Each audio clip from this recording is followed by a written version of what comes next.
حضرت عبداللہ ابن عباس رضی اللہ تعالی عنہما روایت فرماتے ہیں قال قال رسول اللہ صلی اللہ علیہ وآلہ وسلم فی الحجر، فرماتے ہیں کہ حضور صلی اللہ علیہ وسلم نے ایک دن فرمایا حجر اسود وہ پتھر ہے جو خانہ کعبہ کی دیوار میں نصب کیا گیا ہے، اور وہاں سے جب آپ طواف کرتے ہیں خانہ کعبہ کا تو وہاں سے چکر جو ہے وہ شروع کرتے ہیں، جب بندہ پھر سارے خانہ کعبہ کے راؤنڈ چکر لگا کے وہاں پہ پہنچتا ہے تو پہلا چکر مکمل ہوتا ہے۔ وہ کونا جو ہے اس کے اندر ایک پتھر جو ہے وہ نصب ہے جس کو حجر اسود کہتے ہیں۔ حجر جو ہے یہ پتھر کو کہتے ہیں، اسود جو ہے یہ سیاہ کو کہتے ہیں، اسود کو کہتے ہیں عربی میں، سیاہ پتھر حجر اسود۔ فرمایا حضور صلی اللہ علیہ وسلم نے حجر اسود کے متعلق فرمایا واللہ لَيَبْعَثَهُ اللَّهُ يَوْمَ الْقِيَامَةِ لَهُ عَيْنَانِ يُبْصِرُ بِهِمَا وَلِسَانٌ يَنْطِقُ بِهِ يَشْهَدُ عَلَى مَنِ اسْتَلَمَهُ بِحَقٍّ۔ اور حضور نبی کریم صلی اللہ علیہ وسلم نے حجر اسود کے متعلق فرمایا کہ جب قیامت کا دن آئے گا یوم القیامہ لہو عینان یبصر بہما، فرمایا تو اللہ تبارک و تعالی حجر اسود کو دو آنکھیں عطا فرمائے گا جس سے یہ دیکھے گا، بالسان، اور اللہ کریم حجر اسود کو زبان عطا فرمائے گا، ینطق بہ، جس سے یہ کلام فرمائے گا۔ آج تو وہ پتھر نظر آتا ہے، مگر فرمایا قیامت والے دن اللہ کریم اس کو دو آنکھیں عطا فرمائے گا، ایک زبان عطا فرمائے گا، یہ آنکھوں سے دیکھے گا، زبان سے باتیں کرے گا، کلام کرے گا۔ یشہد علی من استلمہ بحق، فرمایا اور ہر اس شخص کے متعلق اللہ کی بارگاہ میں گواہی دے گا کہ جس شخص نے ایمان کی حالت میں اس کی زیارت کی ہوگی۔ فرمایا ہر شخص کی جو ہے وہ گواہی دے گا، جس نے اس کا بوسہ لیا ہوگا،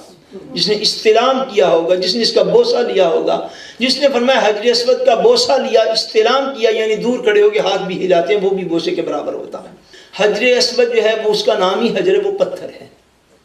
وہ کیا بولیے نا، کیا ہے؟ پتھر ہے، اور سٹل پتھر ہے، اور قیامت کے دن تک وہ پتھر ہی ہے۔ اور کم و بیش یہ رمضان المبارک میں جو ہے وہ 2 یا 3 ملین بندہ جو ہے وہ جہاں پہ جا کے عمرے کی سعادت کو حاصل کرتا ہے، اور حج کے موقع پر کم و بیش 3 سے 3.5 ملین تک حاجی جو ہے وہ وہاں پر موجود ہوتا ہے، اور پورا سال جانے والوں کی تعداد اس وقت کروڑوں میں ہے، کروڑوں لوگ حجر اسود کے پاس سے گزرے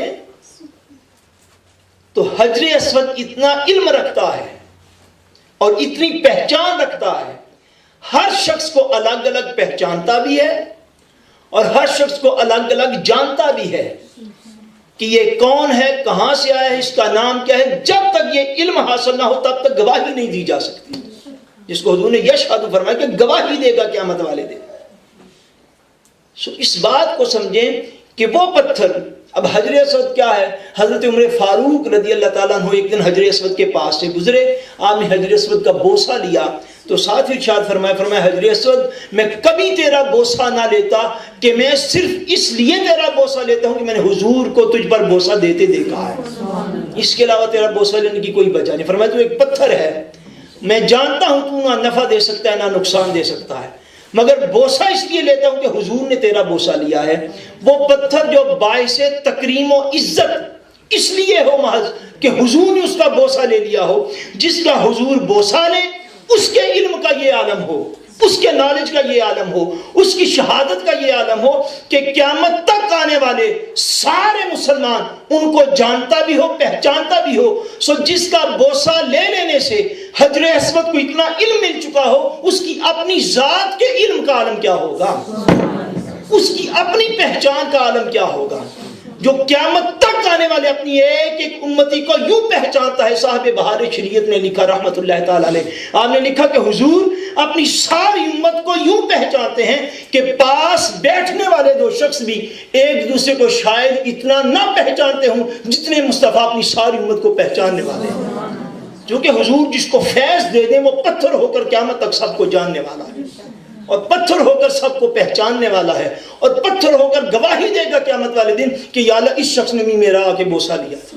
یالس شخص نے بھی آگے میرا بوسہ لیا تھا، یالس شخص نے بھی آگے میرا بوسہ لیا تھا، تو اس کو معاف کر. سو حجر اسود کی یہ عظمت جو ہے یہ حضور صلی اللہ علیہ وسلم نے بیان فرمائی.